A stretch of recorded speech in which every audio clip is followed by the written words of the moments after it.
My name is Zane Feemster, and my name comes from the Hebrew word meaning God's gracious gift. So obviously I have a lot to live up to in my life, and I have to be gracious to others. I'm going to talk to you about three things tonight. One being how I got to be who I am, two being what I'm currently doing with my life, and three being what am I going to do with my future. So jumping into my past, I'm a born Texan. I love Texas. I love everything about Texas. I love Texas teams. I love Texas weather. I love everything about Texas. I was actually born in Dallas, in the same hospital where my mom was born in, and I love that fact. I lived here all my life. I lived in Carrollton a few years, but more recently, in the last 16 years, I live in Coppell, Texas. And then I come from a very large family. I have two older brothers, two younger sisters, two parents, and a lot of pets and dogs and things like that. So really, I've lived in this constant state of chaos and just mess and craziness all my life. But what I've learned through that, and my number one trait out of that, is being competitive. I've always competed with my sisters, brothers, parents, and anything I do. I'm just a competitive person. But what I really excelled in is sports, and so I took out my competitive nature in those things. So in different seasons of life, I've played football, baseball, basketball, all those things. But the one sport I really love is baseball. I started playing the game all the way back when I was 9 years old, and I played in different parks around the country and things like that. I played in Fort Myers, Florida, which is where spring training is. I played in Cooperstown, New York. I played in Omaha, Nebraska. I was on my high school baseball team. My junior year, we were #1 in state. My senior year, I was actually the captain of the team. So I have a lot of experience in baseball, and it's taught me a lot about life in general, which I want to illustrate to you with my illustrations. So as you look here, I have a baseball bat and actually a baseball.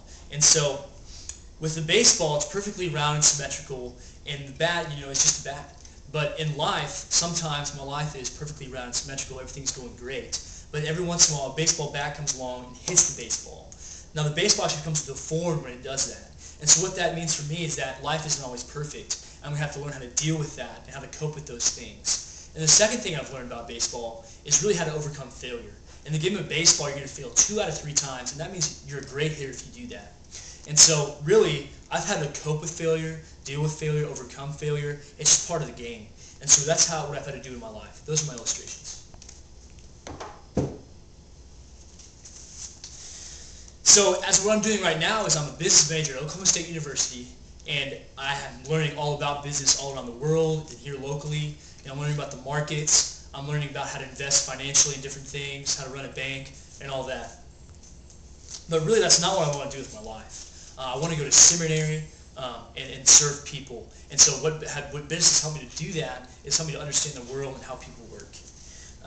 And my top 5 goals that I learned from that trait thing we took online, I have 5 things. So I'm a wooer, or a woo, which is really just rallying people around me, motivating them to do their best. My second one is being an includer, which is including others. No matter what the situation is, I can help people understand that they're needed and important. My third is positivity, meaning in any situation, I can be positive about it. I can be encouraging. Not that I'm happy myself, but I can see the positive things about that situation. My fourth one is belief, and that really comes from my core values, meaning that I have strong core values in my life that help lead me in my directions and my decisions, and in just different scenarios, I know exactly what I want to do. And fifth is my communication skills. Now, that's not to say that I'm a great speech maker, because it's obvious that I'm not, but that means I'm really good relationing with people. I'm good talking to others, listening, and things like that. So, in conclusion, the history of my life, being from a large family, being a competitive athlete, the studies that I'm going through, and my strengths have all helped me and pointed me to my goal in my life, which is to serve God and serve others. So in conclusion, I'd like to leave you with a quote from Booker T. Washington, which says this: that character, not circumstances, make the man. I want to thank you for listening, and I just want to thank you for your time.